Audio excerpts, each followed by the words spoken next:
All right, all praise to the Most High Yahweh, and to His Son, my brother Amashiach, Yahweh Shai. Peace and blessings to my brothers and sisters from the Israelite tribes. All right, in this video, we are getting into comment section questions. So, this person asked about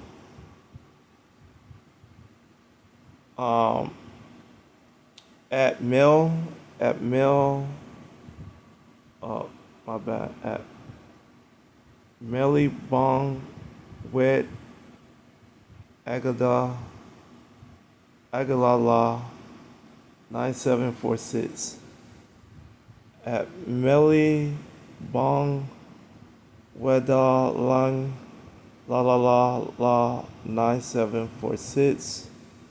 Sorry for my reading and pronunciation of your handle, but this person is asking, hey bro, where are you getting the Haplogroup destination and which ethnic groups they are found in? So basically, this is dealing with the Issachar video. So the backstory, I don't think I done it yet at all. So I have a haplogroup. I have a lot of haplogroup charts dealing with ethnic groups. So there is a basic understanding. So the basic understanding is when you get into this information, um, there's certain things that are the perimeter or the set understanding to lead you to other points of understanding to connect the dots with who people are. And one of them is being uh, the Hermetic group of people. So the Hermetic groups of people are dealing with a certain type of feature, a certain type of habit, a certain type of vibration. So you tie that into DNA, Y-DNA, and or mtDNA. You come to the understanding that A and B are dealing with Hermetic groups of people. So you have that understanding with the Hermetic people, and we a while back got the understanding of who were the Israelites. So the Israelites, Y-DNA, were dealing with E1B1A. So we got that understanding, and we start to work on the other groups. So when you are dealing with other methods of understanding people or trying to understand people and people groups, you get into a little bit of everything. So I was into physical traits because I kept on not asking, but I kept on hearing Israelite camps talk about recessive genes. So I was like, okay, what about these recessive and dominant genes? So I was researching physical traits. And then I got into physical traits and looking at diseases and stuff, race-based diseases and everything. So I was like taking notes on those two things, and something wasn't adding up. Basically, what happened was you had a lot of pale complexion people with some dominant traits, and then you had some dark complexion people with recessive traits. I was like, there gotta be multiple groups of dark complexion people, and they have to be two different groups of white people or pale complexion people that are different and that we are not aware of. So basically, um, one thing led to the other, and I had an epiphany about Edom. So I'm like, Edom is a prideful group of people, and the only people that I knew and that I have met that been, you know, prideful with capital letters about their ethnic group and about who they are, where they come from, and how they feel about everybody was the Habesha people of Ethiopia. So I was like, uh, I think Edom is dealing with E1B1B groupings of certain groupings of people in Ethiopia and other and as well as other parts of Africa. So I looked into it, and lo and behold, you have um, something that I was like looking for, the answer to the features.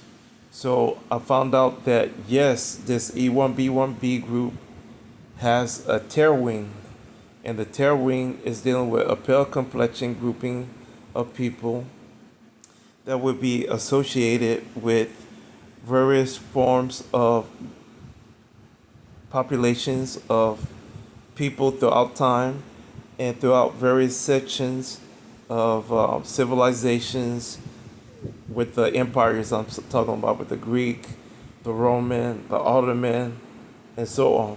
So you have them um, fitting that criteria in the mold of Edom. So I was like, having that major issue with that being the case, and once I found out the other stuff, I was like, okay, now we know, because the same thing was happening with Japhet because of R1B, J, G, and K. You have so many people being different complexion types. So I was like, we just can't sit here and just say the white man is Edom. I'm like, it's more to that, because I'm like, um, with the way they are sitting and setting the Japhetic group haplogroups, I'm like, this is a like a multi-layered cover up of Japhet and the dark complexion people that's a part of the group. You got all these pale complexion people being the face of the group. When you go on YouTube and other sites, you start to see dark complexion Japhetic people, and you have the same problem with Edom with the cover up. You know, it's like, well, a lot of these Berber groups are dealing with dark complexion people and so on, but you know, everybody think these are Arab people, and Arab is just like a synonymous classification category of groupings of people. And the irony is, Arabs in general are just Bedouins, and the Arab and Bedouin terminology, from what I've seen of it, is just dealing with um, Japhetic people, period. You know, these are just Japhetic people mixed with other Japhetic groups of people. There are various shades of complexions, as well as you do have tares among those groups. You do have Israelites, folk stock, and tares among the same groups of Berbers and Arabs. So that's the basis and the perimeter of the foundation that you need to connect the dots with the other groupings of people. And then when you get into the details, subclades, Wikipedia tends to let you find some of the information. The other information comes from Family Tree. Family Tree let you pull up projects basically. In the projects, you could just put in like maybe Family Tree and like a surname and or a subclade with a subname or surname, and it'll pull up the whole project, and it'll show you the country, state, city, origin, and the name of the person, and flags and the subclade of the haplogroup that it's dealing with. And that's how you get into that detail. Other than that, I'm vaguely going by sample pools. So those Wikipedia sample pools, the NIH sample pools of similar research that they pull together for information, and they just tell you, you know, this how many out of these groups of people, this how many of them tested for this haplogroup. So when you get into that point of understanding the E1B1A subclade, so you have major branches under E1B1A, and then you have defining mutations markers dealing with subclades and the representation of that branch.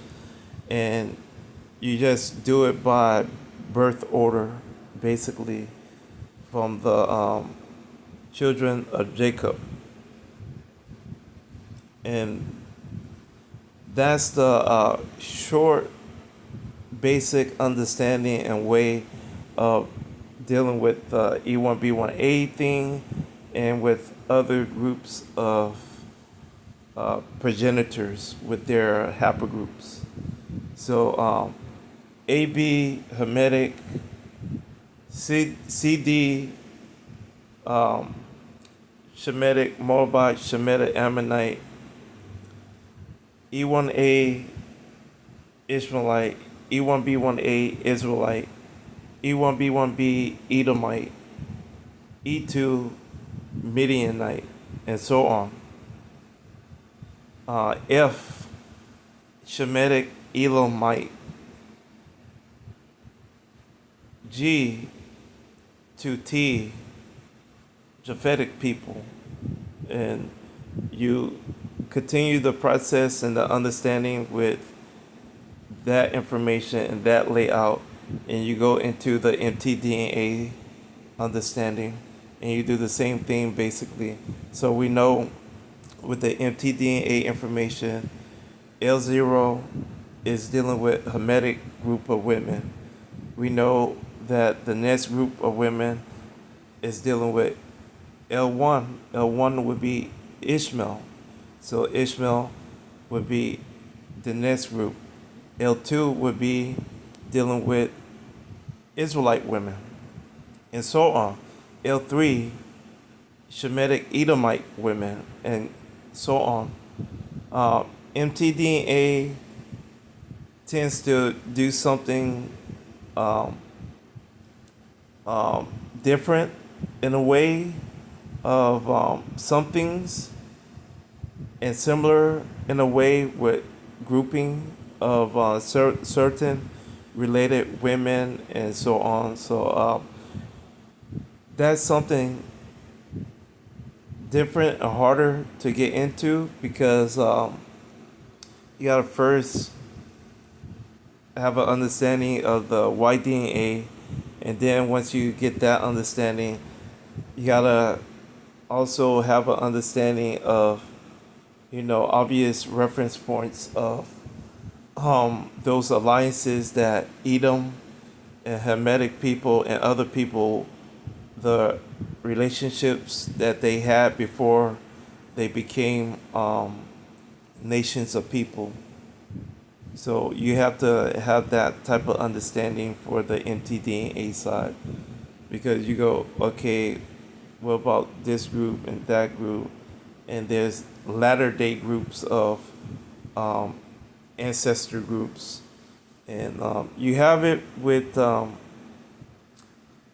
white DNA, but it's easier and more refined to understand it with white DNA versus mtDNA.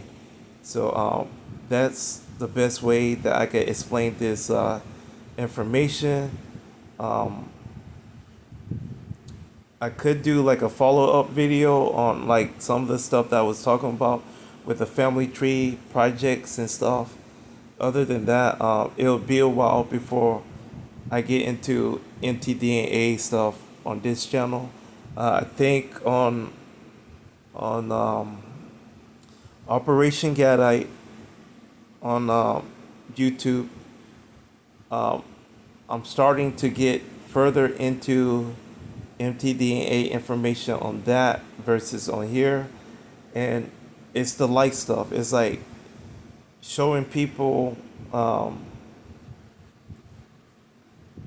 semi-famous and famous political and famous stars grouping of different things, and I think that would be some type of useful, informative watch if you interested in it with the mtDNA, because my thoughts on the Israelite DNA is you have to be a full stock Israelite to be blessed to be Israel.